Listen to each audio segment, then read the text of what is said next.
There's this idea that trauma helps bond people together. Would you agree? I can see that. Okay, I mean it very lightly though. Like, you always see the relationship experts on TikTok being like, this is why you go to an amusement park on the very first date, because the adrenaline, the energy, the rush, it can be translated into feelings of attachment and love very easily. It's an easy way to bond. I don't know. And even on a large scale, like, I can see how shared experiences, they help people come together. Like, have you seen Grey's Anatomy? No. I used to be obsessed with that show. It's a show about a hospital. There's doctors, there's nurses. They're just trying to get through their jobs without having like a mental breakdown on a daily basis. Some of them fall in love. Some of them get a divorce. Ultimately, it's about friendship. It's about forming these bonds and like supporting each other. Dr. Crush and Lucy Letby from the UK, from Chester Hospital, they were kind of on that boat. So whenever they would work on the same patients together, they would send these quick little text messages after work. We do work well together, don't we? Or, I felt proud about both of us. But these are just like the good times. During the tough times, they would also text each other. So whenever they lost an infant in the NICU, they would try to be with each other throughout the process. Dr. Crush would bring Nurse Lucy chocolates to help cheer her up. Sometimes they would make these little Starbucks runs together or share a lunch like tapas.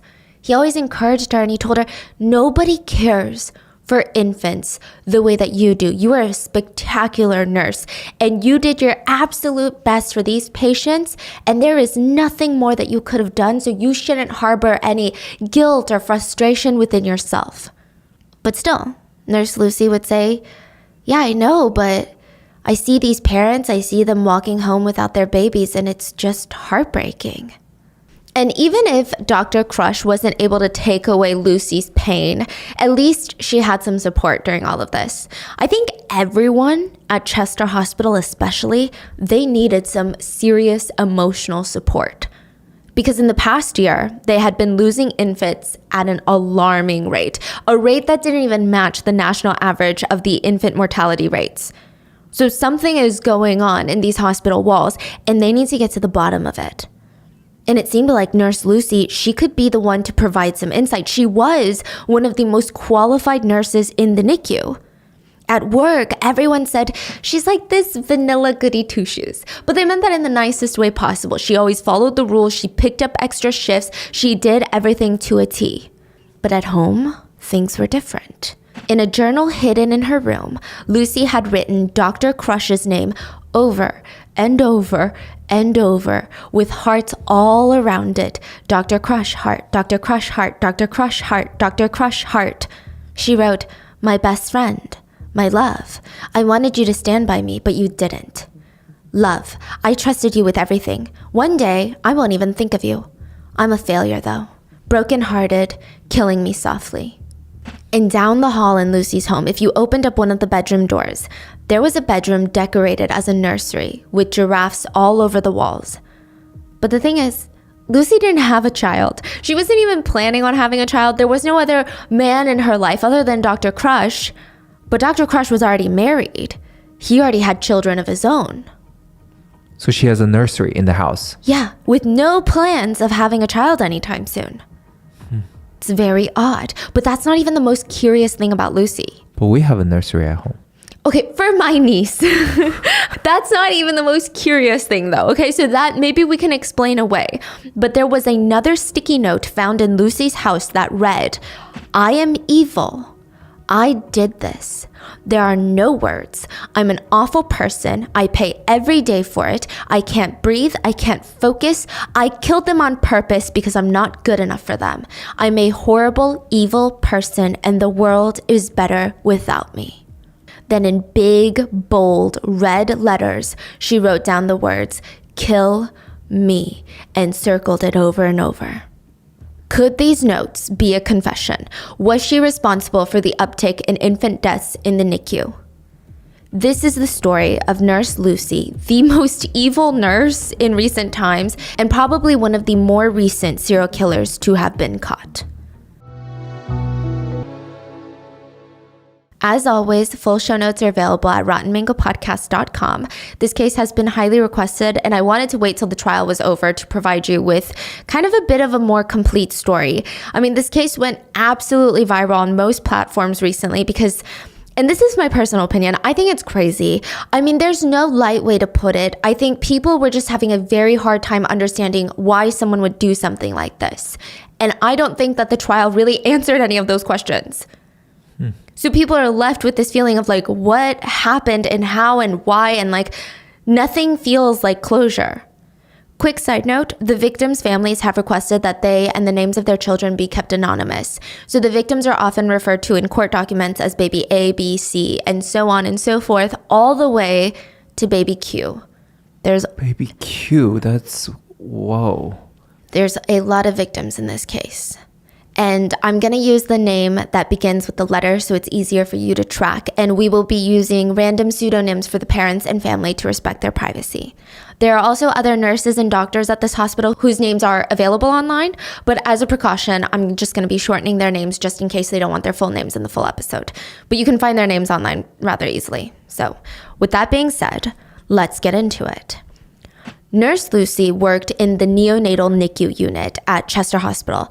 And I'm gonna try to put it nicely for Nurse Lucy, but she could be a bit much. She could be a lot to handle for some of the other nurses. To me, at least, from what we could dig up from the internet, she gives off very strong brown noser vibes. She would be the type to do everything that she was asked to do and then try to do your job too. Which, okay, fine, it sounds kind of like a joy to be around, right? But a lot of the times it's just straight up agitating. Oh, there goes perfect Nurse Lucy, the most qualified nurse in the NICU, sticking her head in everybody's business. Like imagine you're changing a patient's diaper, right? She pops her head in. Did you change the diaper? Don't forget to I'm changing the diaper. Like what? I'm doing it. You can visually see that I'm doing it right now. That's kind of the vibe she gives off. Just checking in on everybody's patients. It's insulting in the sense that sometimes Nurse Lucy can come off as someone who believes that only she can do a good job and everyone else needs her opinion or her help.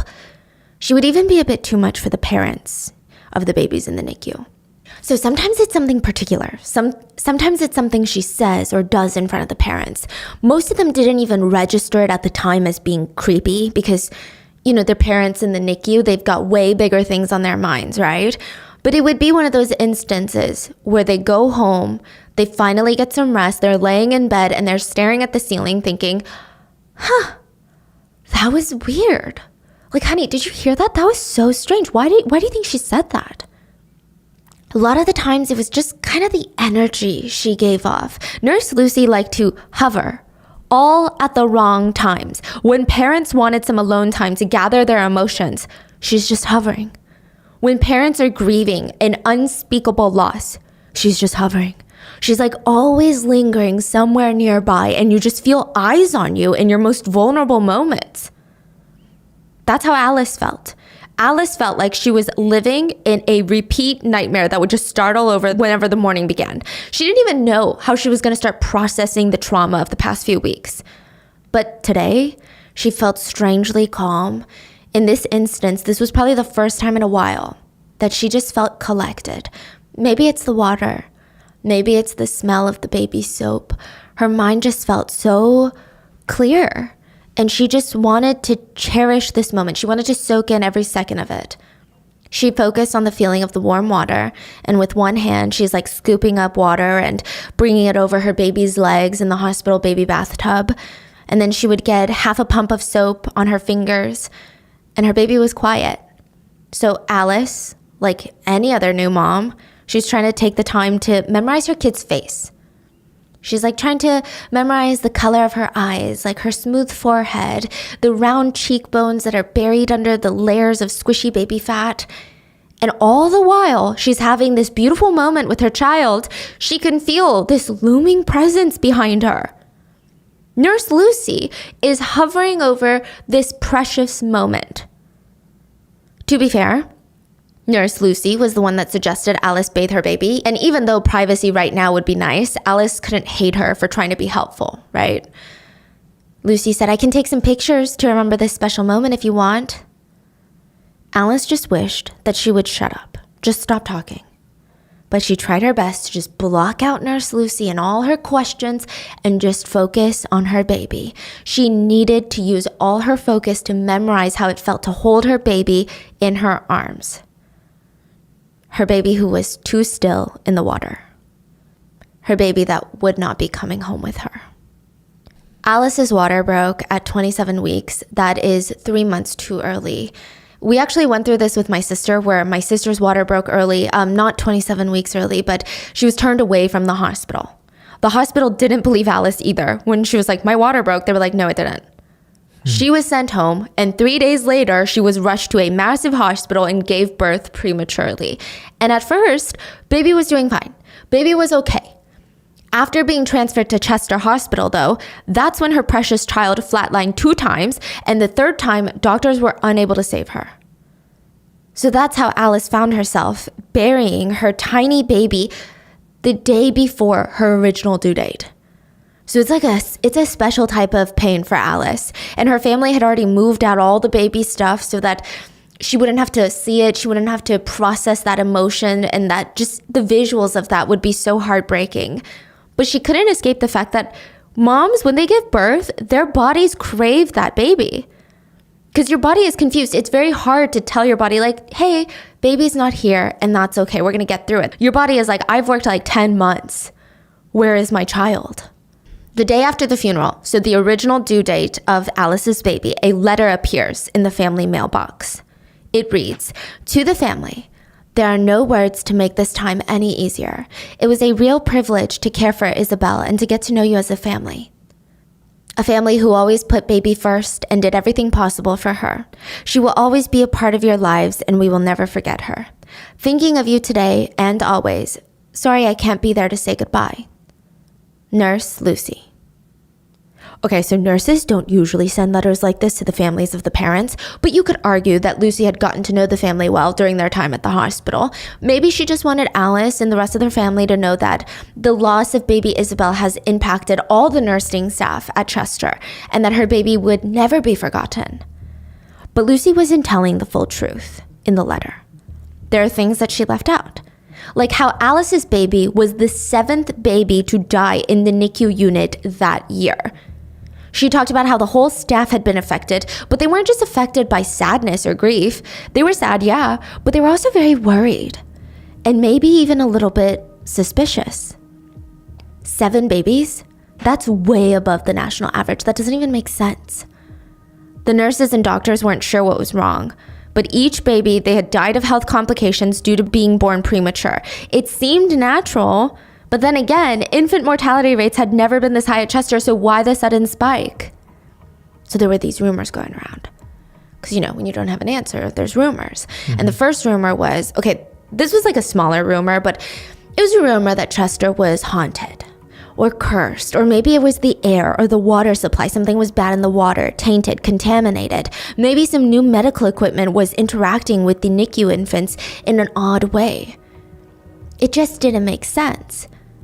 There were even some whispers that the hospital water pipes had been contaminated with feces, and the nurses would wash their hands in there and then touch the babies, and it could easily spread germs and diseases and viruses. So at first it was the hospital is haunted, then someone cursed the hospital, then it was the feng shui of the hospital was off, then the water pipes, and then it was one of the nurses in the hospital that was a serial killer. That was a rumor. And Dr. J was not having it. He was not a big fan of superstitions nor rumors. He prided himself in obviously being a man of science, right? He's like, haunted? People have died everywhere. Unfortunately, just about every single inch of this earth would be haunted then. Cursed? Nobody can curse a building where people try to save lives. It just wouldn't work because the hospital halls, they hear more prayers than the churches. That's the saying, right? The water pipes? Okay, that's something we should definitely look into.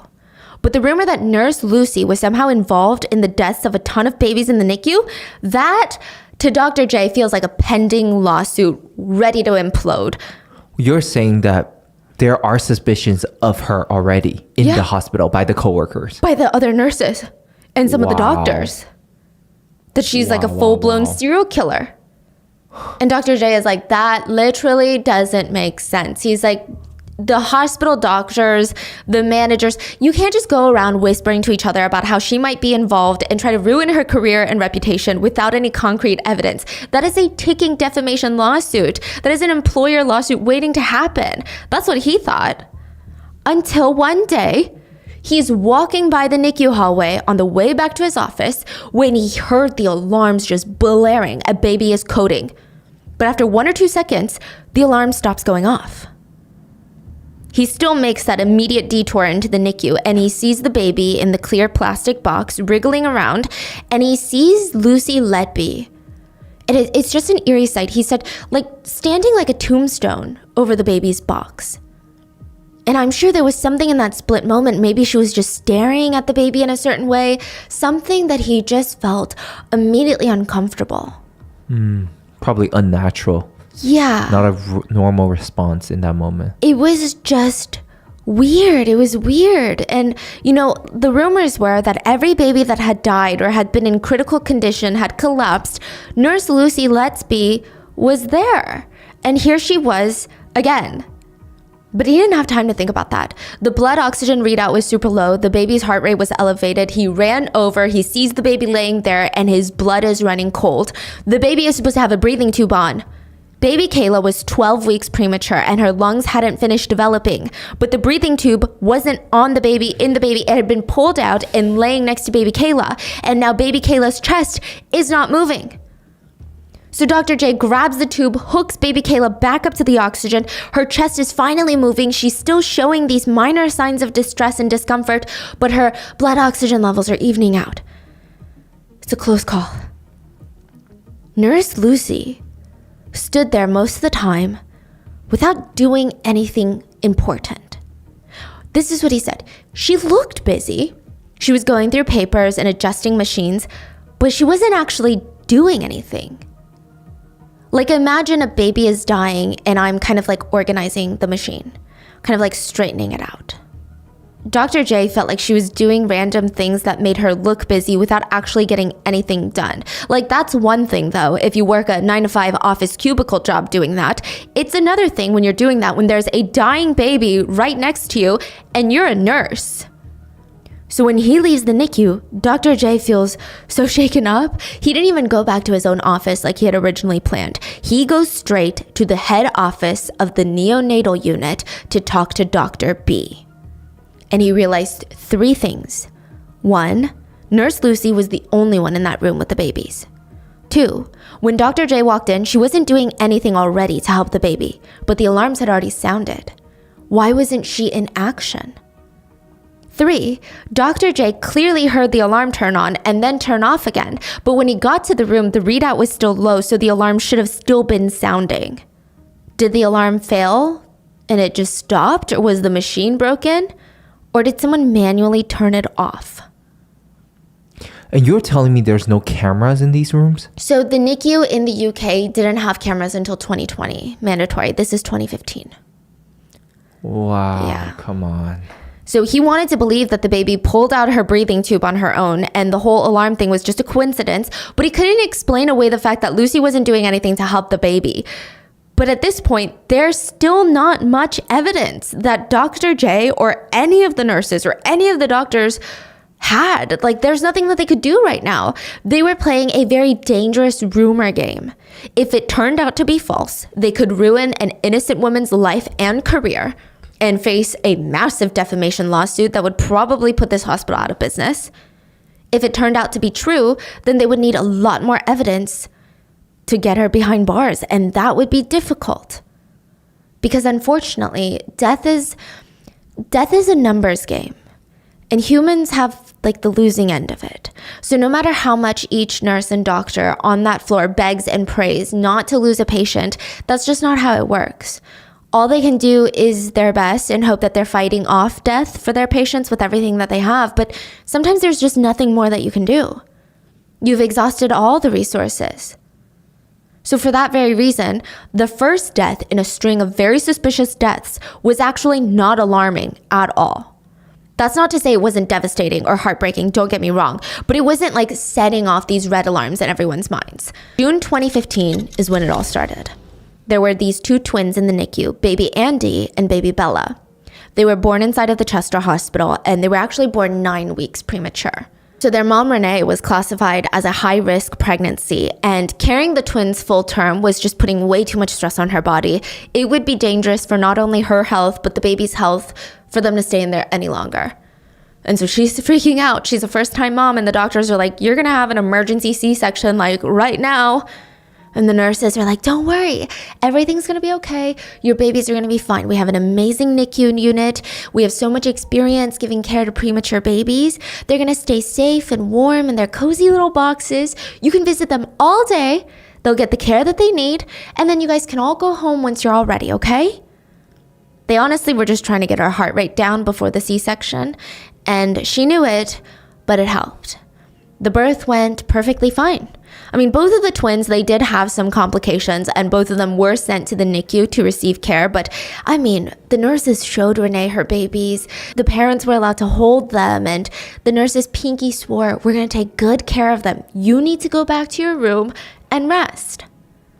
And that's what they did, until a nurse burst through their door and said, sorry to interrupt, but you're urgently needed in the NICU.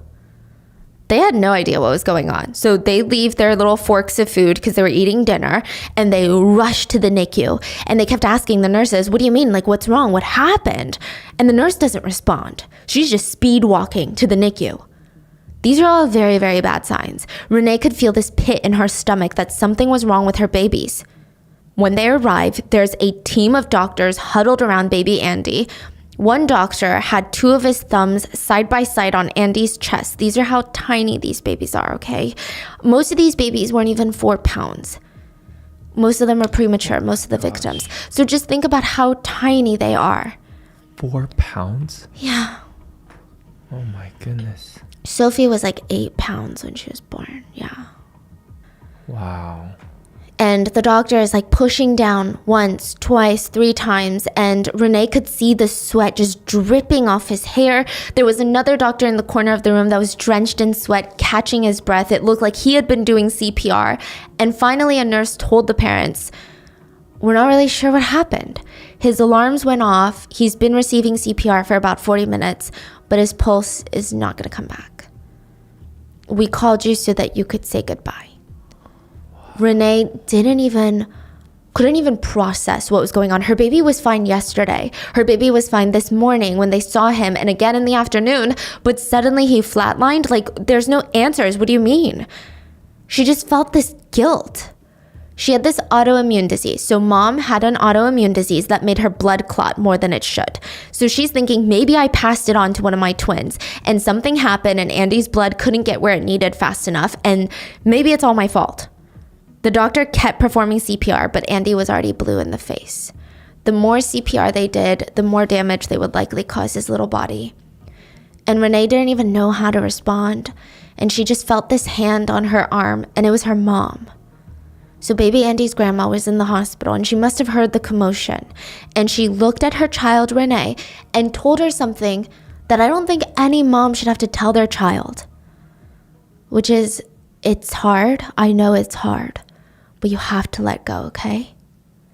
The doctors stopped the compressions. They unhooked baby Andy from all his machines, and he was able to spend his last few moments with his family. There was this suffocating silence in the hospital that night. Each nurse, each doctor, their shoulders felt a bit heavier. Nobody could even try to lighten the mood with a joke. It was arguably a very, very rough day. The doctor who did baby Andy's chest compressions, he had to take a whole week off work because this was the first baby he had ever lost. After the parents had time to grieve baby Andy and say their goodbyes, a nurse approached them and said something along the lines of, "Hi, I'm Nurse Lucy. I'm so sorry for your loss. I just wanted to give you these." They looked down, and in Nurse Lucy's hands, there were a copy of Andy's hand and footprints. Renee took the prints and made them into a necklace. She wore that necklace around her neck every single day. What exactly did she make? Like the footprints in probably a ceramic or something. Mm-hmm. She wore that necklace every single day until she found out her son was murdered by the person who took those prints. Now, mind you, Renee is not even able to grieve in the comfort of her home. She's still in and out of that hospital. Her body is healing. Her other baby, Andy's twin baby Bella, was still in the NICU. And of course, Renee feels this massive anxiety of like, what if something happens to baby Bella too? But it seems like all the nurses are giving her good feedback, good news. Baby Bella seems stable. She seems healthy. Now, side note, in the UK, the average infant mortality rate is 1 to 2 per 1,000 births. In 2014, Chester Hospital had overseen 3,000 births, and they had lost 3 babies. So it's right on par. So now when they lost Andy, nobody in that hospital is suspecting that something was wrong. I mean, they believed that his death was completely natural. And it wasn't until baby Bella, Andy's twin sister, fell gravely ill, and baby Charlie, another premature baby in the NICU unit that died, that everyone's like, what the hell is going on? Like, what on earth is going on? Wow. Baby Charlie died just 4 days after baby Andy. And many of the nurses on shift, they had to take breaks crying in the break room. It just didn't make sense. One nurse said, baby Charlie was tiny. He was barely 2 pounds. Like, that's less than a bag of sugar in weight. 2 pounds. But she said, he was the feistiest little baby I had ever seen. So it just didn't make sense when the alarms go off blaring. Charlie is coding. And one of the nurses remembers how they all rushed to respond. They tried an oxygen mask on baby Charlie, then CPR. And then the most qualified nurse in the NICU unit, Nurse Lucy, suggested they try putting an oxygen tube through his trachea. But ultimately, Charlie didn't make it. And everyone was hit so hard by this, like including Nurse Lucy. I mean, 2 babies in 1 week, this is a lot for the staff to digest. Lucy texted her coworker that wasn't at the hospital that day and said, it wasn't a great start to the shift, but sadly it just got worse. I'm struggling to accept what happened to baby Andy, and now we lost baby Charlie overnight, and it's just all a bit much. I know it happens, but it's still so sad and cruel, isn't it? I just keep seeing them both. No one should have to see and do the things that we do, and it's heartbreaking, but it's not about me. We must learn to deal with it. Her coworker said, you should try switching off your shifts for the rest of the week. Like, take a break. You were there for both deaths. I'm sure it's not easy, basically. That's so sick because she actually says the right thing. So she's like, the emotion she's trying to mock is very on par with what most people feel like, right? Prosecutors would actually argue that not to this coworker, but to Dr. Crush, the doctor that she has a crush on. We're going to get to it later. But they argued that she might have even killed these babies to make these conversations happen. Yeah, we're going to dissect all of that in a second. But she continued, it's not about me. It's about the poor parents who have to walk away without their baby. So now 2 babies have died, and there's been 1 close call. I mean, things are a little weird, but again, not suspiciously so, until there was a 4th. Baby Diana wasn't premature. She was just in the NICU unit because her birth had taken a really long time, and the doctors were worried that she had caught an infection from it. This is actually the hospital's fault. Wait, so baby Bella's not passed yet? Baby Bella almost died, but she survived.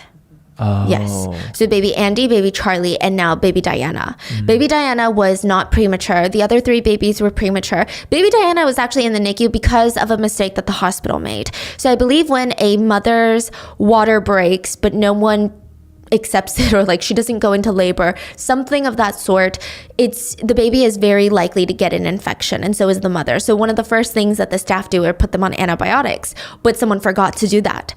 So now baby Diana had to be in the NICU because they didn't know if she was going to catch an infection the day that she was born, and that could jeopardize her health, that could be deadly. So Diana stopped breathing 3 separate times the very night that she was born. She was showing signs of pneumonia. The breathing mask brought her back twice, but the 3rd time she didn't make it. So far we have babies Andy, Bella, Charlie, and Diana, and the only survivor is Bella. And then all within the month, the hospital loses another baby, baby Elliot. Whoa. And they almost lose baby Elliot's twin brother, baby Freddie. And then immediately after that, they lose baby Grace. They don't have reasons. They couldn't figure out why. What's the cause? So each baby had a different cause listed on their post-mortem. So one of them was like their heart stopped. The other one was a bowel infection. One of them was insulin levels were not great.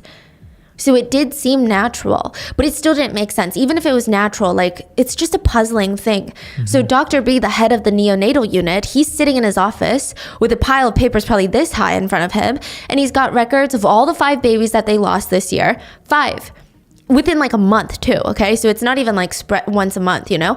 This time last year, they had only lost 1 baby. This year, they had lost 5, and it's only halfway through the year.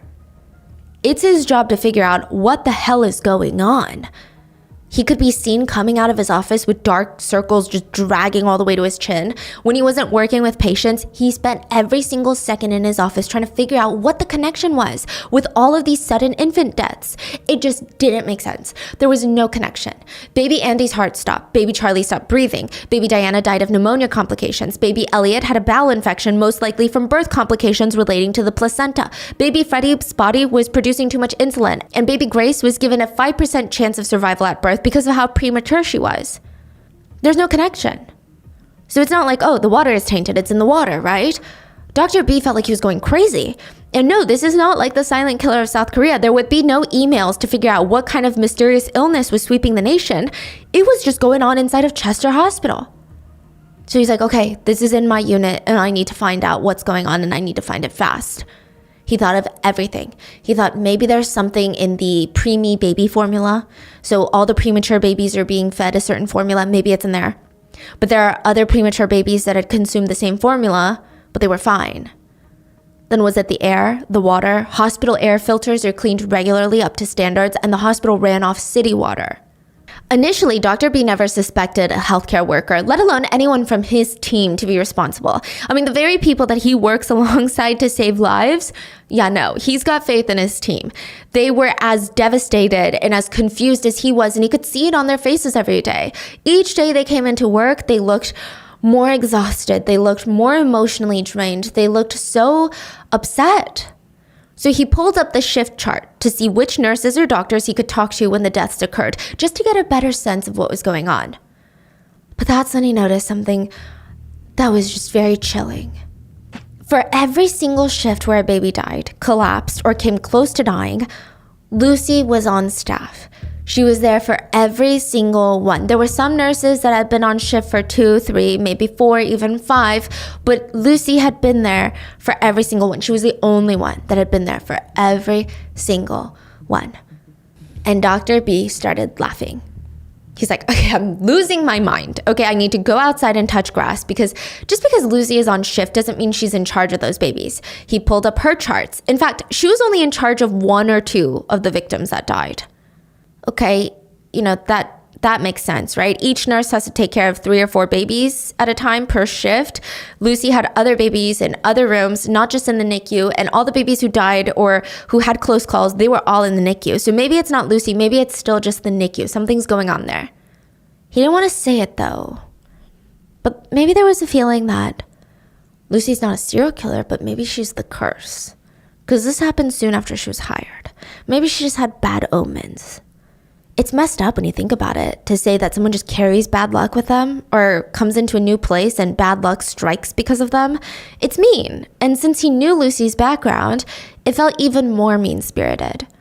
Lucy had worked her whole life to be a nurse. She had this dream since she was a freaking baby, okay? Nurses had saved her life when she herself was in the NICU. She wanted to be a nurse ever since she heard that story from her parents as a kid. She studied like crazy. She got more qualifications than any other nurse in the NICU. She was the most qualified, even though she was one of the youngest nurses working. She would constantly spend her off days getting more qualifications.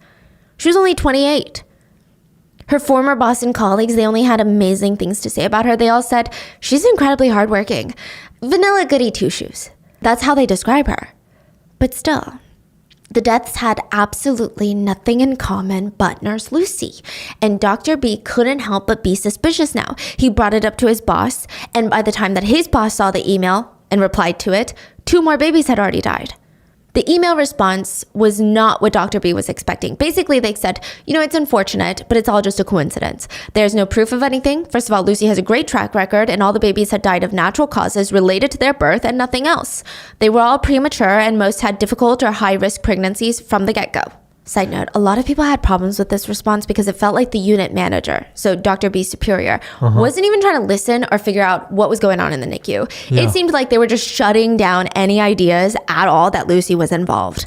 So you could argue maybe they genuinely thought that Lucy was not involved and this was all some sort of sick coincidence and they're trying to give her the benefit of the doubt.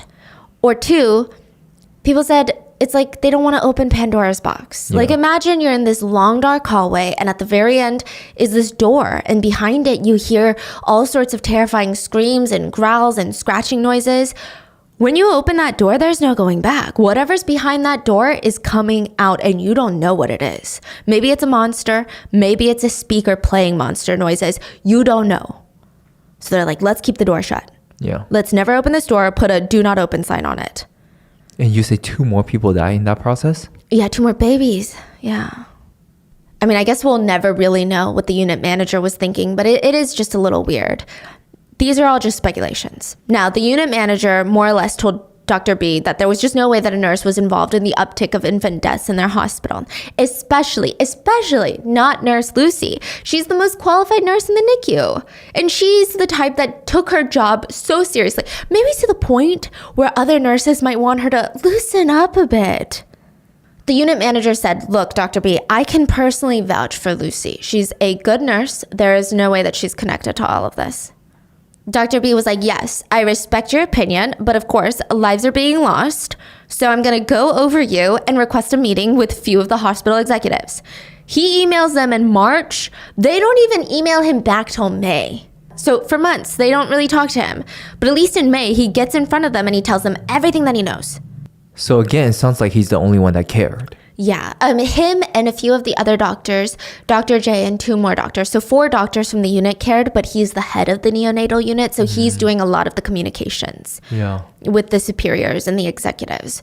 So he's laying it bare to them. Like, these are my suspicions. These are why I have these suspicions. Obviously, I don't have concrete proof, but like, you can't tell me that things aren't weird. You can't tell me that we shouldn't at least get some sort of third-party investigator involved. Yeah.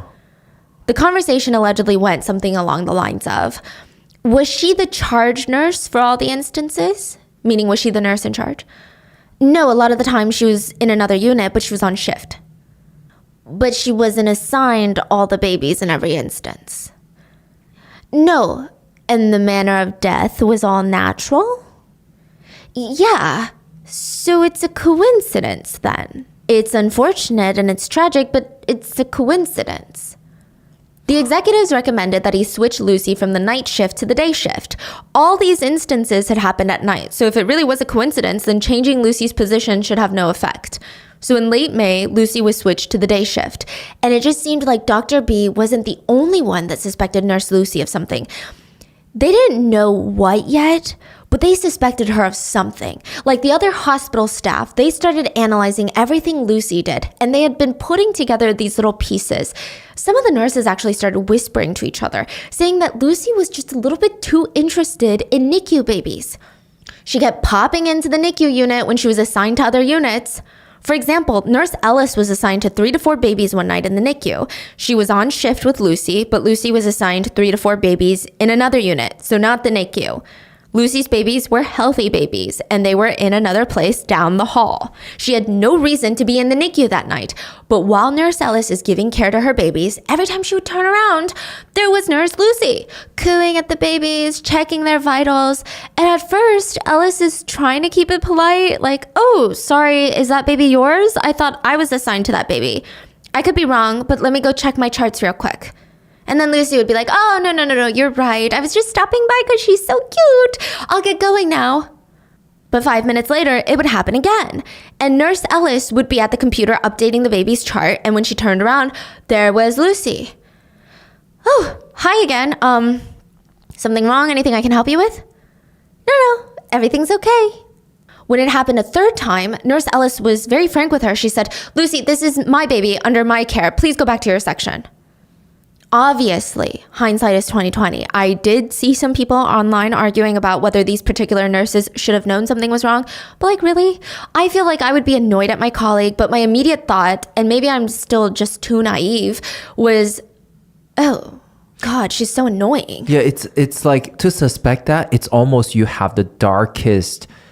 Like there's something wrong with you almost. Yeah, you think you see people in the probably the worst light possible. It's hard for a human to be, oh my God, is she trying to kill people? Like that's just not, yeah. Like to think, oh, is she out here scoping out potential murder victims in the NICU? Like most nurses were like, oh, there goes Nurse Lucy. Is one of the doctors around? Is she trying to look good? Is she trying to undermine my position and act like I'm not good enough to take care of these NICU babies? And they would all say like, must be so nice to be so young and have so much energy to do your job and everybody else's. Like that was kind of the energy. But then things started to change. So when she started popping in on stable babies, everything was fine. It's annoying, but it's fine. But then the nurses started seeing her near babies whose conditions would suddenly take a turn for the worst. More and more stories like this, they start floating around the hospital staff. One person saw Lucy in a baby's room alone right before the baby's condition took a turn for the worse. Another staff member saw Lucy watching from the window while two parents cradled their deceased baby for the final time. And they even had to ask Nurse Lucy to leave because the parents were feeling so unsettled and so uncomfortable in probably the worst moment of their life. She was just hovering around them, watching them like some sort of grief vampire. She's like soaking in it. She's not like smiling, okay? So again, it's not one of those instances where she's got like this creepy Joker clown smile and everyone's like, oh my gosh, she's a killer. We gotta do something. It's just like, she just seems too invested. Like, please, read the room, social cues. Nunchi, we call it in Korean. In another instance, a nurse was taken aback when a baby was in distress and Lucy told them off when they attempted to assist. And the nurse said, I was shocked because I'm a nurse, and I just know that you can't have enough help in these situations. I just never expected a nurse to tell me to like back off, basically. Then Lucy would pop in to check on babies that weren't her responsibility, and it was just generally a lot of crazy coincidences.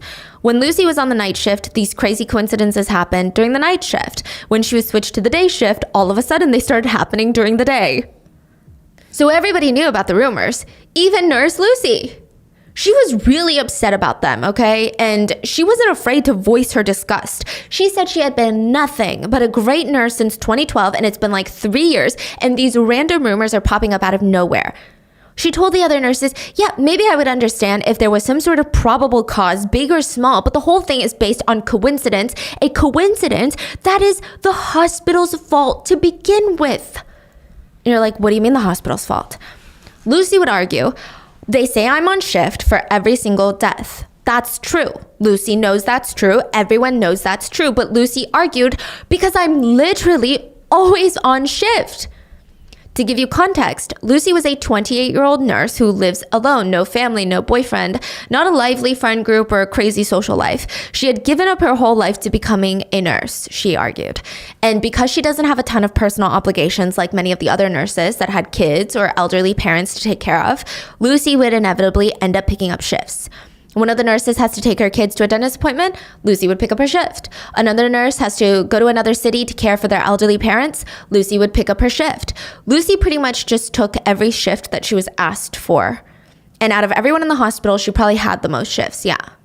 Okay, fine, whatever, right? So she argued, I mean, if I'm always at the hospital, then of course I'm always there when issues arrive because I'm always at the hospital. And now the hospital wants to use her as a scapegoat, she says, to cover up their own problems and shortcomings. For one, Lucy argued the hospital is so understaffed and underfunded. This statistic actually does, it does clear. It checks, right? And this stat really only applies to the infants in the NICU, not just babies or infants in general in hospitals. But when babies are in intensive care units, the staffing rate is much, much higher. So typically in the US and places like the UK, it's 1 nurse per baby in NICU. Yeah, at most. At most, it's 1 nurse per 2 NICU babies. Lucy argued at their hospital, Chester Hospital, they had each nurse take about 3 to 4 babies. So if a nurse is only able to give a baby a fourth of the time that they need, then there's a higher chance that a small problem will go unnoticed until it turns into a big problem that is too big to fix. To sum it up, she's saying the hospital was experiencing this abnormally high infant mortality rate because of their own lack of funding, their own lack of staff, and since Lucy was the only common thread between all of them, they're blaming it on her. They're using her as a scapegoat to cover up the real institutional problems at fault here, and she's not going to take the fall for it. She was super frustrated because prior to all of this, she had a stellar reputation in her field. She worked nonstop. She took extra courses to get extra qualifications and certifications. She just wanted to gain more knowledge. She took this seriously. And in the beginning, Lucy actually had quite a lot of people defending her. Her old friends from college that weren't working at Chester Hospital, so I'm not sure how much weight their opinions hold here, but her friends from college and all of her close colleagues, they all said, Lucy Letby is a vanilla goody two-shoes, okay? She is so adverse to even breaking a tiny, tiny little rule. We know she couldn't have done anything that she's accused of, so without a doubt we stand by her. I've grown up with Lucy, and not a single thing that I've ever seen or witnessed of Lucy would, let me for a moment believe that she was capable of the things she was being accused of. You seem utterly unshakable on this, but isn't it possible she's fooled you all? Unless Lucy turned around and said, I'm guilty, I will never believe that she's guilty. If there's like a candy bowl that says take one piece, she's not going to take two. She's just not. That's not her, okay? I mean, she's the most vanilla girl we've ever met. She comes from a nice family with two loving parents who are still together, a stable household. She wants to be a nurse. She's got blonde hair, blue eyes, a big smile. She's just, her idea of going crazy is, this is her idea of being unhinged. Sparkly eyeshadow and probably a shot or two of tequila. So anytime she texted her friends or coworkers about any problems she was suddenly having at work, all of them were backing her up. They're comforting her. They told her, we know that you would never do something like this, and they're just being idiots. They're just being douchebags. They're trying to find a scapegoat. It's not you, it's them. It's deplorable what they're doing to these hardworking nurses these days. And Dr. Crush was probably Lucy's biggest support system. This is a fake name, by the way. I'm calling him Dr. Crush because it seems like Lucy and Dr. Crush had, in my opinion, workplace crushes on each other, to put it lightly. Yeah. Really? Yeah. So from the get-go, since baby Andy passed and baby Charlie passed, Dr. Crush was right there to support Lucy. She would text him during or after her shifts to just talk about how stressful her life and her work has been. He was always very encouraging and he would support her. I'm going to read you some of their texts and you tell me what kind of relationship you think it is, because it's very pertinent to the story later. Lucy texts Dr. Crush about how stressful work is, and she texts him, we've lost 2 babies. 2 babies I was caring for, and now this happened today. It makes me think, am I missing something? Am I even good enough? Lucy, if anyone knows how hard you've worked the past 3 days, it's me. If anybody says anything to you about not being good enough or performing adequately, I want you to promise me that you'll give my details to provide a statement. I don't care who it is, and I don't care if I have to leave the hospital. You promise? Well, I sincerely hope I won't ever be needing a statement, but thank you, I promise. So when they say statement, I don't think that they were referring to a police statement. Well, maybe not. I think that they're just referring to a charge against her license, like people accusing her of medical neglect or malpractice. Okay. Right. So it's not like, oh my God, you're a serial killer, I'm going to give them my statement to defend you. It's more like, I don't think that you're in a position where you committed medical malpractice, and I can vouch for that. Do they work together or? Yeah, not as often, but they do cross paths, yes. And they do work on certain patients together. And he said, you are one of the few nurses across the region, and I've pretty much worked everywhere, that I would trust with my own children. Wow. She responds, I don't know what to say. Thank you. Then a little while later, Dr. Crush texts her, am I right in thinking you've had 6 long shifts? No wonder you're tired. Yeah, but it's my own fault. I have hypothyroidism, so I'm just tired all the time. Can you take your annual leave? Is there anything I can do to help? Cake? Coffee? Thanks, but no. I do think that I'm going to be going on a trip with my parents. This was right before another baby collapsed. Baby Noah. Lucy was on shift for that. Which, side note, Dr. Crush got off work and left for maybe about 15-20 minutes before he comes back with a surprise for Lucy, and it's a box of chocolates. He texts her after, "Oh, Lucy, you poor little thing. Have a cry. It'll make you feel better. You can take my car home if you're too tired. I'll arrange to get it in the morning. So sorry you've had a rubbish day. You really deserve a vacation after this horrible week." So that's exactly what she does. She goes on vacation to Ibiza. You said baby Noah? Yeah. Holy, that's... Yeah. There were a few surviving babies. But what's crazy is it's not just baby A through Q. There's actually a lot of parents who Nurse Lucy was assigned to their baby, and thankfully their baby wasn't in the NICU, but they still had some sort of health problems while they were at Chester. So we really don't know how many. Anyway, she went to Ibiza. She stayed there for 2 weeks, and the day that she got back, another baby entered into critical condition. Baby Oliver was a perfectly healthy baby, but the day after Nurse Lucy got back on shift, he mysteriously and suddenly had a crisis. He was vomiting, his stomach was super swollen. His dad said he looked like E.T. and his veins were bright blue. After Oliver passed, Lucy texted her coworker. Oliver was doing just fine, but he got a huge tummy overnight and it ballooned. There was nothing else that led to the collapse. I wish I was still on vacation. Then she texted with Dr. Crush some more about how sad she was and how hard her job was. Now, this is what's so depressing. Oliver was actually one of triplets. Identical sons. So he had 2 other brothers. They were all in the NICU. Oliver passed, and less than 24 hours later, his brother Peter passed away. And I'm just like thinking of the trauma of the parents, okay? So Nurse Lucy was in the room, even though she wasn't supposed to be looking after Peter. And it's weird, isn't it? Like when you really sit down and you think about it, it makes you want to raise your eyebrows at Lucy. Look, I imagine in the beginning, almost every single nurse was on Nurse Lucy's side because that's terrifying. Being a nurse, you've worked your ass off. You feel this intense grief every time a patient passes. It's not a field for the weak. You're overstaffed. You're underfunded. And now one of your own is being accused of being so negligent to the point of causing deaths in infants or going out of their way to kill infants. Every nurse probably had Nurse Lucy's back in the beginning. Because it's the feeling of, if that could happen to her, it could happen to me. I could just be accused. But one by one, the nurses had to ask themselves, is Nurse Lucy really innocent? There was a really creepy instance, okay? So I'm going to bring it back to baby Diana. Baby Diana was in the NICU when her condition suddenly worsened and she passed. It was devastating for Diana's mom in every way possible. She had gone through 60 hours of labor. And now baby Diana was gone. They were spending their last moment with Diana to say their goodbyes, and this is the part that's so unsettling. Nurse Lucy wasn't even in charge of baby Diana, but she was hovering around the parents as they said goodbye, asking them constantly, do you need any water? Do you need anything? Do you need this? They just wanted some time alone. And she's just hovering. It was to the point where Diana's parents took the nurse that was actually in charge of Diana and said, can you please tell that nurse over there to, leave us alone?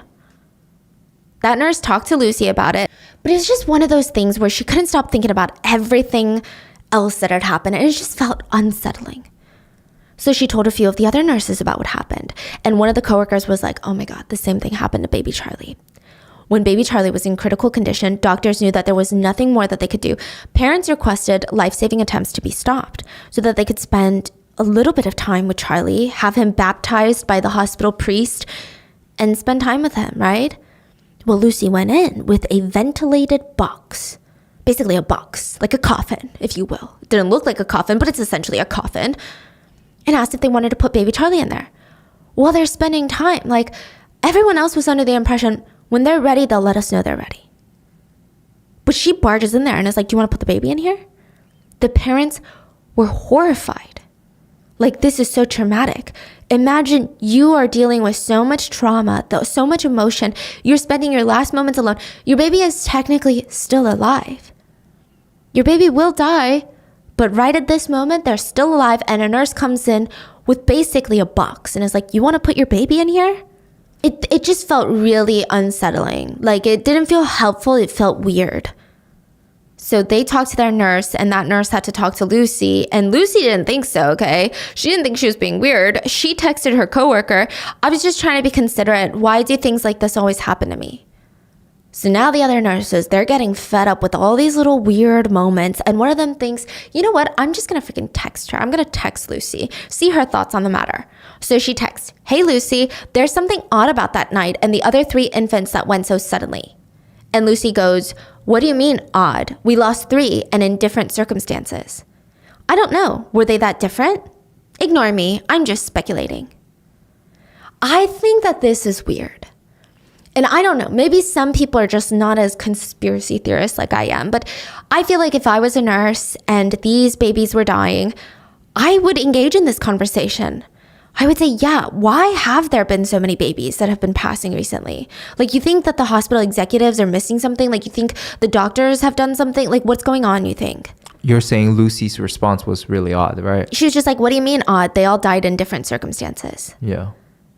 But I would be like, yeah, okay, now that you mention it, yeah, that's a lot. I don't know what's going on. Because every nurse feels different.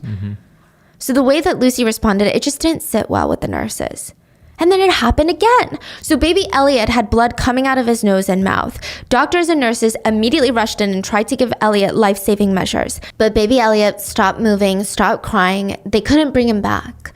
His mom, Elliot's mom, was in the room watching the entire thing. And Nurse Lucy was one of the nurses that came in to help and try and save Elliot. So after he's gone, most of the hospital staff, they shuffle out. Not because they don't want to be there, but they want to give Elliot's parents some time alone with Elliot. Lucy stays behind and offers to give Elliot a bath. His mom agreed since he had been bleeding, and I don't think the parents wanted to see him with blood on his body any longer. And Lucy brought out the tub, washed off Elliot's body, and Elliot's mom said, Lucy let me bathed him in front of me in the neonatal unit. After he was bathed, he was placed in a white gown, and I just remember being so thankful because we had no clothes for him because he was so little. But just like the twins from the beginning of today's case, Elliot's parents couldn't even go home to grieve because Elliot's twin Freddie was also in the NICU and his heart rate was too high. His blood sugar was way too low. How evil do you need to be after you kill one of them and you see what the parents are going through and then you do that again? Yeah, that's why I'm saying she's like a grief vampire. It's like she gets off on the grief. That's the only way in my head I can explain even the hovering around the parents as they grieve. It's like she's soaking in grief and it's like energizing her, or like it's an addiction. It's just so sick. Yeah, she's feeding off others' pain. Yeah, which is, I really don't know what kind of person that would have to be, because most people are generally very uncomfortable when they are confronted with such strong grief. Either they feel that grief rub off on them and that makes them uncomfortable, or they don't know how to respond in a way that can help that person, so it makes them uncomfortable. This is like just so against human nature. So Lucy was taking care of Freddie's blood sugar levels when it happened. The doctors tried to give him sugar water to try and help. Lucy texted one of the other nurses on shift, did you see what his blood sugar was? 1.8. Both nurses chatted for a while about how they hoped Freddie would get better. And then Lucy said, I'm off soon. Would you give me an update later tonight on how Freddie's doing? So after work, Lucy would go to these salsa classes. And then she got a text. Oh, Freddie's more stable now. They're doing tests to find out what happened. Good. No response. Lucy texts back 3 hours later. I wonder if it's like a different sort of problem, like a hormone problem. I hope they can get to the bottom of it. A lot of people think that this is her trying to come up with answers since her attempt at killing him didn't work. Do we know how every baby go through? Okay. Yeah, so we do know it's... See, the part that gets tricky is I almost want to say allegedly, and that's not me saying that this crime is up for debate or it didn't happen or Lucy's not the culprit. But I want to say allegedly because prosecutors can only speculate how she did things based on the evidence. But since there were no eyewitnesses and no CCTV cameras, it's just one of those things, right? Prosecutors believe that she did it in some really sick and twisted ways. Sometimes her favorite thing was to inject air bubbles into the babies. So you know how when you get a shot, they make sure that there's no air in there, right? So an air bubble, like when you're talking about skin, it's fine usually. But when you're going into the vein, into like the bloodstream, air is absolutely not okay. Air bubbles in adults, full-grown adults, can kill them because that air bubble doesn't just disappear somewhere. It stays there. And if it blocks blood from going into your heart or to your brain, you could have a stroke, you could die. And just think about how tiny the blood vessels for these infants are.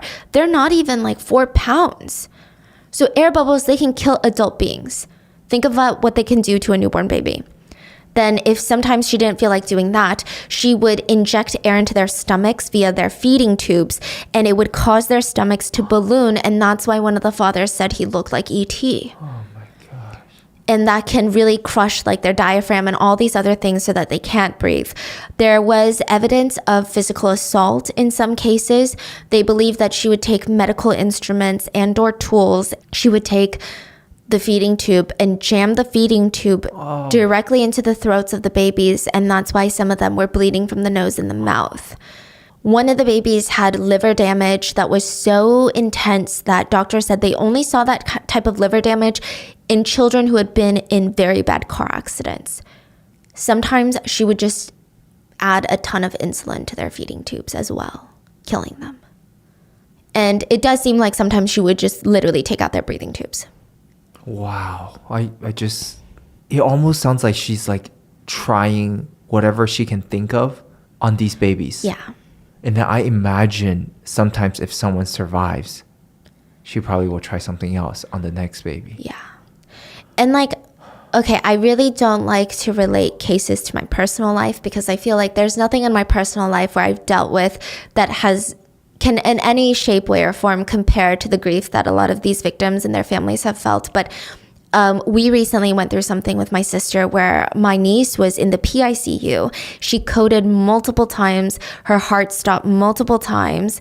So like the trauma that has left on our family, especially my sister and her husband, even now, tiny little things trigger her trauma. And to see my sister in that level of pain, and Mia survived, thankfully. So it's just like, I can't even begin to amount how raw and visceral this pain must feel for the parents.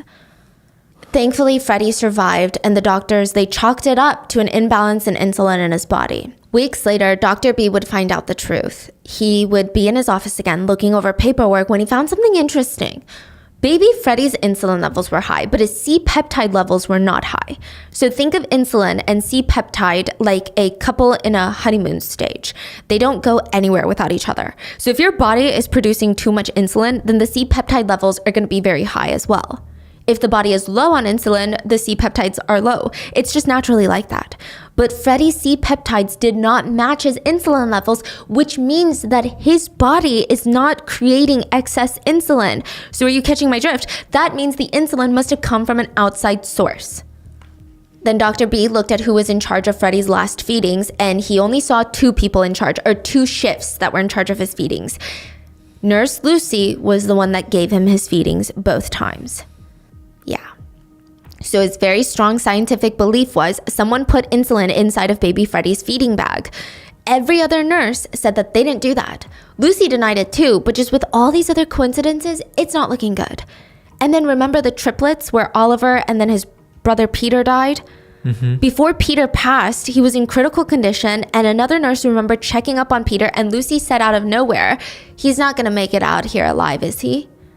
If you know anything about nurses, they never say stuff like that. It's such a dirty, dirty feeling. Like, why jinx a life, especially an infant life, out of all things? That's why there's a superstition that they don't even say it's a slow night, isn't it? Because that means all hell is about to break loose in the hospital, and usually all hell breaks loose means someone might die. So the nurse scolded Lucy because at this point, Peter had been stable for like a second, okay? I mean, he's not doing great, but he was kind of getting stable. And she said, "What are you saying? Don't say that." But then a couple hours later, his abdomen swelled again, and he got this purplish rash that looked like spiderweb veins all over his body, and he wasn't responding to life-saving measures. And it wasn't until after Peter's death the nurse felt her hair kind of stand up on the back of her neck, and she just had these goosebumps, and it was like deja vu. She remembered just a year ago when baby Charlie wasn't doing well. He was stable, but he wasn't doing well. Nurse Lucy was helping monitor Charlie, and she looked over at this nurse and said, "I don't think he's going to make it out alive." And she remembered how gross it made her feel because, like, again, why would you jinx that? But then she also remembered so vividly how Charlie would not make it out alive. And now neither would baby Peter. And now whenever smiling, happy Lucy walked by, all the nurse could see was just this thick black cloud, like a bad omen. But Lucy would be busy texting her colleagues. I keep thinking of them in the cot together. Oliver and what? Peter. They were together, yeah, at one point. So peaceful, yet beyond words for how awful it is. So sad. The family all thanked me when I took baby Peter and dressed him. 2 of the 3 triplets died, and Dr. B was going insane. The hospital executives still refused to believe that a nurse could be involved. Mainly, they were concerned that this rumor was false and Lucy was going to sue the hospital. I'm just going to give you an example about how big this fear was for them. Dr. B sent an email to one of the executives after baby Peter died, and he said, "We still need to talk about Lucy. I believe we need help from outside agencies. At the moment, we're all under suspicion, and the only agency who can investigate every single one of us, I believe, is the police. I think we should proactively seek their help." The executives responded, "Action is being taken. All emails cease forthwith." Basically, don't be emailing that because this could come up in a lawsuit. Don't be emailing Lucy's name because if she sues us, this could be discoverable in a lawsuit. But 4 doctors, Dr. B, the head of the neonatal unit, Dr. J, the one that walked in on Lucy acting busy, and 2 other doctors, they refused to back down. The hospital executives, they even try to put their own minds at ease by calling the Royal College of Pediatrics and Child Health. So this is in the UK, hence the Royal College, right? Executives asked them, review the services that are being provided in the NICU unit. According to some nurses, Lucy seemed a little bit uneasy when they were investigating. And they said that for whatever reason, when anyone outside the hospital, even if they called like an ENT specialist for the babies, Nurse Lucy would look around several times and just constantly ask, like, who are these people? Who are these people? It just seemed odd. So after the review, all of the documents were sent off to a specialist in London, and she said at least 4 of the infant deaths should be investigated by authorities. But the hospital still didn't do anything. They had another meeting in January of 2017 and just taking their sweet time. They said, the results show that the problems in the neonatal units are issues that have to deal with leadership and timely intervention. AKA, we're not going to the cops about it. We would rather just stop accepting premature babies. That's what they say. Let's stop accepting premature babies. We'll still do labor and delivery, but no more premature babies and no more NICU for a while. They also moved Lucy to an administrative job in probably the worst department that they could have put her in. The Risk and Patient Safety Office. It's like so ironic, no? Yeah. But at least she didn't have access to the babies anymore. Okay. But it's just crazy how much the executives were worried about a lawsuit. At this point, you might imagine that Lucy comes from the royal family themselves and they all work for her. Because a few weeks after shutting down the NICU, the hospital CEO personally went to Lucy's father's house and apologized to Lucy and her father about the rumors and my accusations God. she was facing.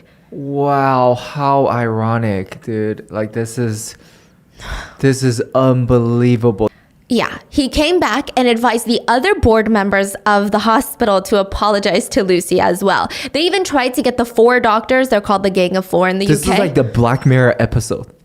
Which one? Just like any. Oh, yeah, Just yeah. the irony of this. Yeah, like they're more scared of a lawsuit than infants dying. Yeah. Meanwhile, they're apologizing to a killer. Please, Yeah. please. They tried to get the 4 doctors to send an email to Lucy, and they wanted it to read, "The increased mortality rate in the NICU unit has been a stressful time for all of us, and we understand that it has been exceptionally stressful for you. We would like to apologize for any inappropriate comments that have been made during this difficult period. As you are aware, emotions run high. We are very sorry for the stress and upset that you have experienced this past year. Please be assured that patient safety is our top priority during this difficult time." The doctors were like, you can keep your letter and we're going to go to the authorities, okay? So that's how Operation Hummingbird began. Officer Jones sitting in his office at the police station, and he's looking up at these 2 doctors sitting in front of him, still in their white coats, and they're fidgeting. They seem super nervous. The hospital isn't thrilled about us doing this, and we didn't want to make a big fuss, but we think a third-party organization needs to handle this case. So the doctors are saying, basically, we want you to look into us too. Look into every single person in this unit because we don't know what's going on. We have our suspicions, but we need to stop this. Babies are dying. And he explains, we usually lose maybe 2 to 3 babies a year, max probably 4 in the past history of our hospital. But this year alone, we've lost 7, and many, many more had close calls. Okay, and how can we help you with that? They're like, we don't think that these deaths have been natural. There's a nurse that has worked every single shift that someone has died or had almost come close to dying. They're like, well, do you have proof? So they gather all of these medical documents and all the shift charts from the past year, and they gave it all to the police.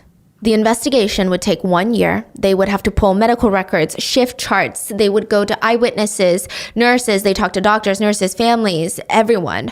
And finally, July 3rd of 2018, Lucy was arrested the first time. Should actually be arrested like 3 times. What?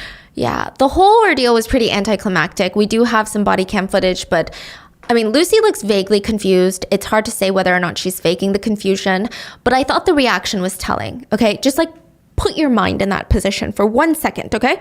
If there were cops at my door, and I know that there had been rumors about me killing babies, that is like one of the worst crimes to be accused of, right? Especially if my profession is saving babies. I would just feel the highest sense of injustice. And they come knocking on my door, you better believe I'm not fighting them. I'm not trying to be argumentative, but I would be screaming and pleading with them. Like, you don't understand. I would never, I feel like there would be something inside me that's like, the words would be flowing out. Like, you don't understand. Like, this is not what you think. You don't think so? Like, that feels like more of a normal, appropriate reaction. Yeah. I can see that. Yeah. She's really chill. She looks kind of confused, but she just follows them. The only thing she really says is oh, I had knee surgery. And I think she mentions it as a way to explain why she's moving slow into the patrol car. But that's really all she says. We do have... Take a seat in there for me, Lucy. I'll move that seat forward a bit. Shortly. Yeah, I just had knee surgery. So. Oh, right, okay. We do have some footage of what happened inside the interrogation room, but not all of that has been released to the public. It's very short, what we have, and the clip starts off with Lucy talking. She's got her hands in her lap, and her elbows are hugged close to her body. She's not moving a lot. She's very calm. She's not very defensive. She's not saying everything that her mind thinks of. She just says, they told me that there had been a lot of deaths and that I've been linked to someone who was there for a lot of them. And again, I feel like my reaction would be, please talk to everyone that's ever worked with me in the past. I would never do this. Please, you don't understand. I'm on every single shift. I feel like I don't know, who knows? Maybe in the rest of the interrogation it went like that, but this was just eerily calm for me. They asked, did you have any concerns that there was a rise in the mortality rates? Yes. So tell me about that. What concerns did you have? I think we all just noticed as a team in general, the nursing staff, that this was a rise compared to previous years. Did you have any concerns that there was a rise in the mortality rate? Yes. Okay, so tell me about that. What concerns did you have? I think we don't just notice as a team in general, the nursing staff, that this was a rise compared to previous years. The police didn't get much out of Lucy during the interrogation, but they did have a warrant to search her home, and they found lots of crazy things in there. So let's go over the craziest parts. We talked about the notes with Dr. Crush's name and hearts all over them. Yeah, that was alarming. The nursery, that was alarming. There was also some other notes that I'll go over in length. But one thing is, Lucy still maintains this narrative to this day that she is innocent and that she was a scapegoat for the hospital. So just keep that in the back of your mind while I tell you everything that they found in her home. Medical documents. When authorities searched her home, they found multiple sheets of medical records for more than one baby that passed. This is super illegal. Nobody is allowed to take home patient records. Nobody is allowed to take home strictly imagine all the violations. Just because you're my nurse, you can have all my medical documents hidden under your bed, because that's where it was hidden. It was hidden under Lucy's bed. Yeah, I don't think so. I would be very uncomfortable if my doctor had my medical records under their bed, or my nurse. Even if the patient is just a baby, even if the patient has passed, you can't just take home these records. Authorities believe that these were her trophies. You know how serial killers bring something from the victim or the crime scene, something to remember each kill by? They think that this was Lucy Letby's trophy stash. They said it was hidden under her bed. It was almost like a sacred place because Even her bank documents weren't even under her bed. Like things that most people would typically prioritize more than like random scraps of papers from work. Because that's how she tries to claim. She's like, oh, I must have accidentally had them in my pocket and then brought them home and then never got rid of them. Yeah. But she actually moved houses in late 2015. So that means she also brought them to her new house and then forgot to throw them away. When she was confronted with that, she just said, oh, I just like to collect paper. Like I'm kind of a hoarder. It's not because I'm like looking up the families on Facebook. Because that's what she was doing. Wow. Holy. I don't know how she was able to try and even look the investigators in the face and argue this, but Lucy Letby looked up a lot of the parents of the baby's victims on Facebook, and this is the disturbing part, okay? This is why I keep thinking of grief vampire while I'm researching this case. I just keep thinking of like this image of someone who gets off on people's grief, like someone just standing at a funeral, like soaking in all this energy. She would do this around baby death anniversaries for these victims, because parents will usually post like, it's been 1 year without you, it's been 2 years. It's a moment of grief and reflection and love and all these complicated emotions. And during the holidays, which is another moment for families to reflect and talk about these types of things. She would look up the parents every so often on Facebook. And when I say every so often, that sounds like once or twice a year. In 1 year, it was like 2,300 something times that she looked up parents of the victims. How many times? 2,300 something times 1 year? in 1 year. There's 365 days. Yeah. Yeah. So it's like 4 times a day. Wow. I mean, she claims that she just remembers these patients and wanted to see how they're doing just because she's a caring nurse. But I don't know, 200, 3,080 times in a single year is just unhinged behavior in my very personal, non-professional, very free advice and opinion. That is unhinged behavior. Yeah. That's not even the most damning thing found in her house. The notes. Lucy was an avid note taker. She kept a diary, a planner, and she wrote a lot of sticky notes, and she never threw away any of it. Another slightly unsettling detail, at least for me, was that her diary was just super, super meticulously organized, like color-coded with different colored asterisks. She had some sort of meaning behind every color. Every different code was something. Authorities believe that the highlighted dates in her diary were significant events that were related to her crimes. The contents of her diary have not been released to the public, but her little notebook scraps, her journaling scraps, sticky notes, they were released, a few of them. Another unsettling thing, they're not that easy to read, not in the sense that her handwriting was messy, but okay, so sometimes she writes left to right while she's writing. But then she'll go in and fill over the leftover spaces in between the words she's already written. Or on top, like, you know how there's lines? She'll write in between the lines a whole nother thought. Sometimes she writes words on top of words. So it's kind of difficult to pick up her whole coherent train of thought. But one sticky note that has made its rounds on the internet has been decoded, and it reads in full, "I am evil. I did this. There are no words. I'm an awful person. I pay every day for that. I can't breathe. I can't focus. Kill myself right now. Overwhelming fear, panic. I'll never have children or marry. I'll never know what it's like to have a family. No help. I've not done anything wrong. Police investigation, slander, discrimination, victimization, all too much. All taking over my life. I feel very alone and scared. What does the future hold? How can I get through it? How will things ever be like they used to? I don't deserve to live. I did this. Why me? I killed them on purpose because I'm not good enough for them. I'm a horrible, evil person and don't deserve mom and dad. The world is better off without me." Lucy's attorneys argued that this was not a confession, that this was Lucy writing through her emotions about being accused of killing babies, and that it was just her trauma. She was having a mental breakdown. The authorities disagreed. An officer that searched her home said the amount of evidence we recovered from her home address was just not expected. Thousands and thousands of documents, many devices that led to downloads of 500,000 pages of information that we did not expect to find. Wait, say that again? Like 500,000 pages of information that they didn't expect to find from, like, I'm assuming hard drives. 500,000 pages? Yeah. Maybe she was looking up like certain things that could be related to the case. Side note, they also found 2 books that were worthy of mentioning. One was Never Greener by Ruth Jones. It's a novel about 2 people swept up in an adulterous affair. Dr. Crush vibes, okay? The other one is In Shock by Dr. Raina Adish. a memoir of a doctor who suffered a hemorrhage when she was 7 months pregnant and she lost her child. Side note, I did see some people speculate online whether or not Lucy might have, this is like pure speculation and I don't know how to feel about it because I don't really like speculating on women's bodies and like, you know, their trauma, but people speculated that maybe she had a miscarriage or she had this nursery and now she's like sick and twisted and wants to kill babies because she can't have this family. I don't know. I don't even, like, even if that makes sense to me, still not a good reason, you know? Yeah. Like, I what I don't like about this speculation is that it might give some sympathy to Lucy, which I don't like. It makes her like a comic book villain. Right. Right. But it's like, no, you're just a villain. Sorry.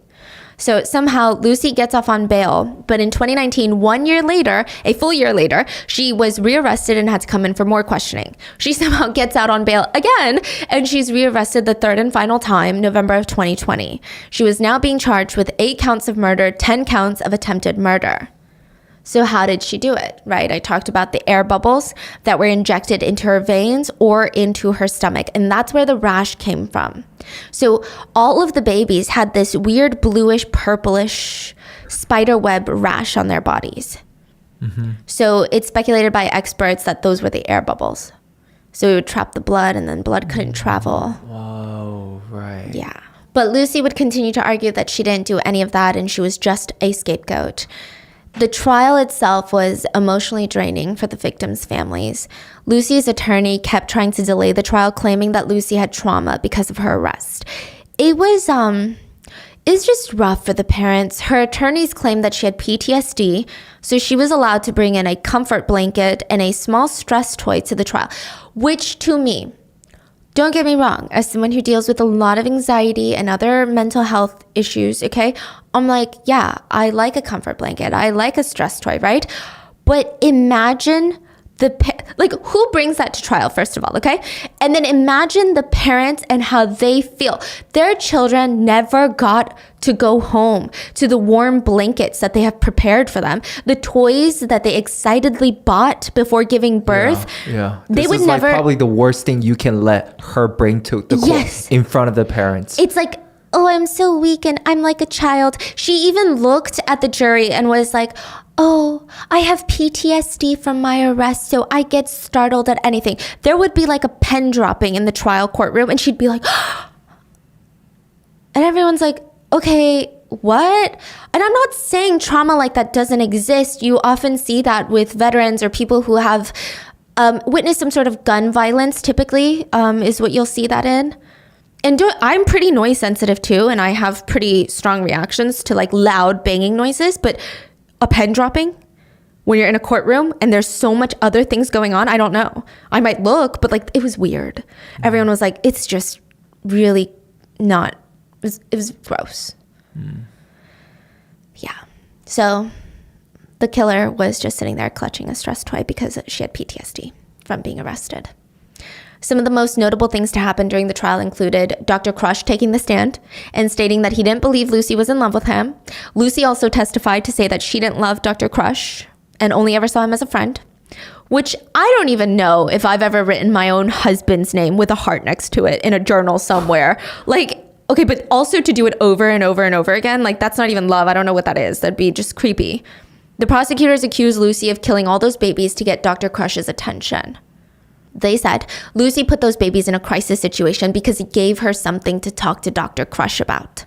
I don't know. I feel like it's like way more than that. Like the way that she looked up all the victim families, you know, just the things she does, like even writing letter to the family, getting their fingerprints and footprints. Like she's doing more to get some reaction out of them.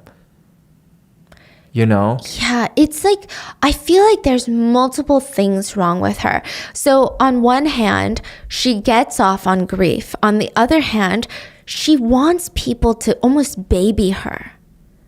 Oh, like, thank you for doing this. Oh, thank you so much for this. Even the whole comfort blanket, it's like she wants people to baby her in a way. It's weird. Or do you think even like those things that she does is also just to bring more reaction out of the parent? Here's a footprint. Like cry more. Yes, you see them like get more sad receiving that. Even the comfort blanket, Yes. that would have a reaction. Maybe of the letter parents. is same thing. It's like bring them into that state of mind. She was sentenced to life in prison with no chance of early release.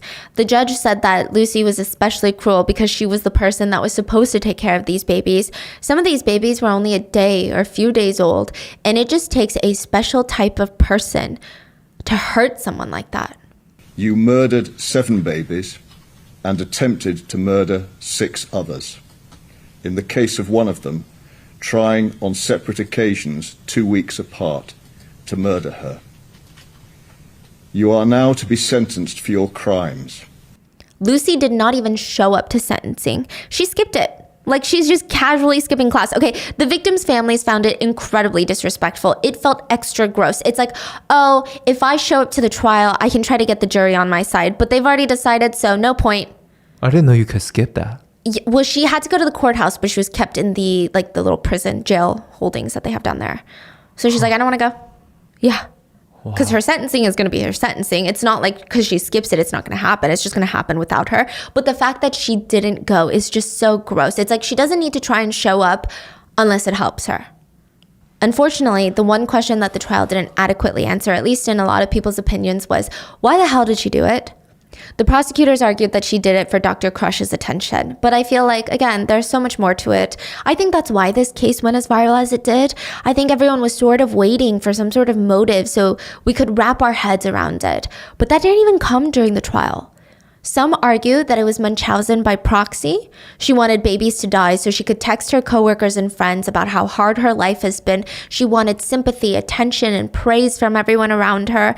That could explain why she often texted her friends and coworkers about how bad her shift was going. But a lot of experts theorized that if that was her ultimate goal, she would have done a bit more, they think. Like, she would have pretended to save the babies and be hailed as some sort of hero, or push them to the brink of dying and then, quote, bring them back, so to speak, so that she could receive some sort of praise and admiration. Others think she did it specifically just to get Dr. Crush's attention and somehow use these traumatic experiences as a way to bond herself closer to him so that maybe he could leave his wife. Maybe it was a shared experience that he didn't have with his wife. Others speculate that she just wanted infants to suffer. There was evidence that she used tools to jam it into their throats to make them bleed. Like, that to me is just so graphic. So maybe it's the pain aspect that she wanted and she's just a sadistic killer. Some argue that she is the angel of death, which is a type of serial killer who is usually employed as a medical practitioner or a caregiver that intentionally kills people under their care. So the angel of death typically starts off by believing they're doing a favor for the patient by killing them, because now they no longer have to feel pain or suffering. They act like they think that. I don't think deep down they think that. Okay. But usually this escalates to them just killing people with like common colds. And like reasonably healthy and easily treatable patients, they'll just kill them. Even the angel of death type can be divided into 3 subgroups. You've got the mercy killer. These are the ones that like to live in this self-praising delusional land where they think that they're helping the sick patients. But it's like, no, they have the flu. You didn't need to kill them, right? But they like to convince themselves. Then you have the hero of death types, where the killer will endanger someone's life to save them.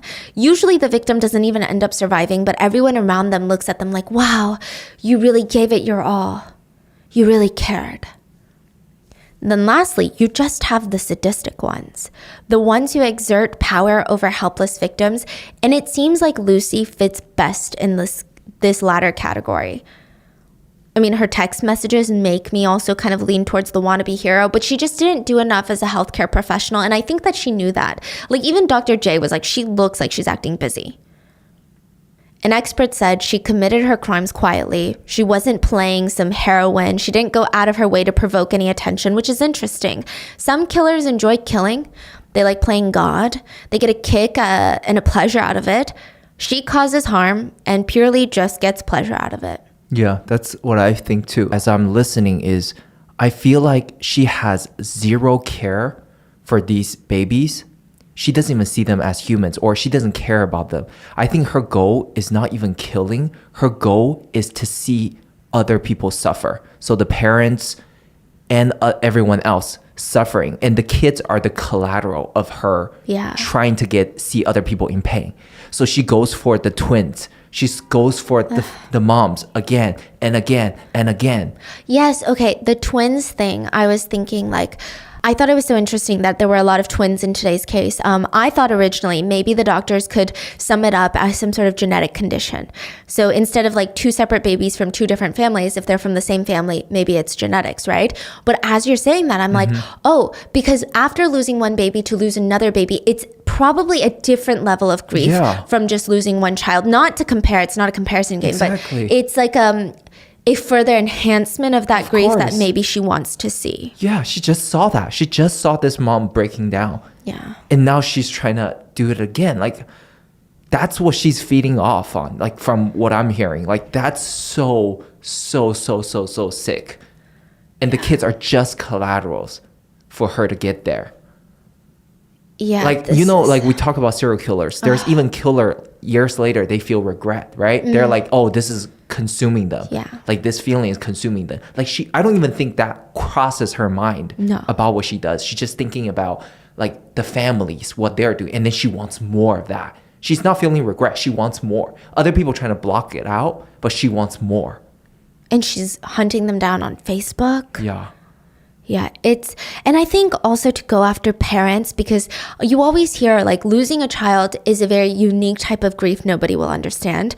To go after that strong of a grief, yeah. And it's just really twisted when you think about how she was a baby in the NICU at one point. Like she was in that position, but instead of a serial killer nurse, she actually had a nurse that did their job and probably cared for her and really put in a ton of energy to make sure that she would stay alive. And that's the only reason that she's alive. So for her to turn around and now kill babies in the NICU, it's so demented. So as of right now, Lucy's parents firmly believe that she's still being framed by the hospital. At one point, Lucy's mom was so upset she offered herself up as tribute, and she said, "No, this can't be right. I did it. Take me instead." Which, yeah.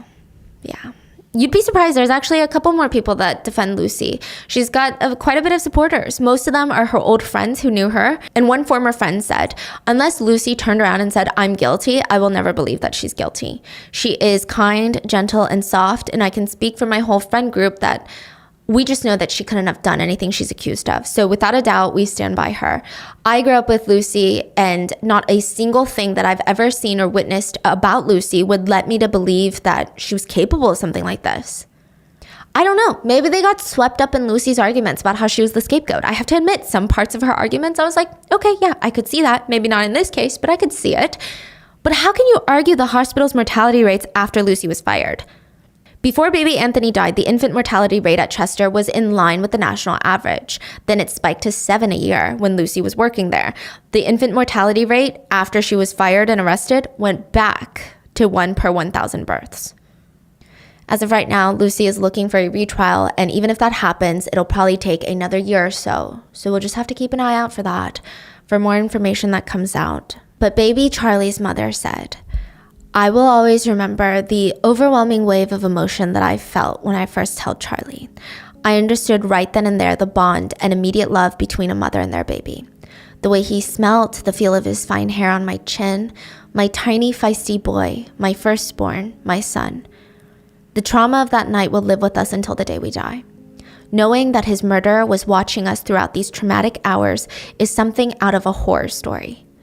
I blamed myself entirely for his death. I still live with the guilt that I couldn't protect him in pregnancy or in his short life. And in my darkest moments, I would open up Charlie's memory box and I would smell his familiar smell and I would touch his handprint. His hand and footprints were made into a pendant and I wore them around my neck. It made me feel closer to him. When Lucy Letby was first arrested, I felt like the first few moments, memories I had of my son were tainted.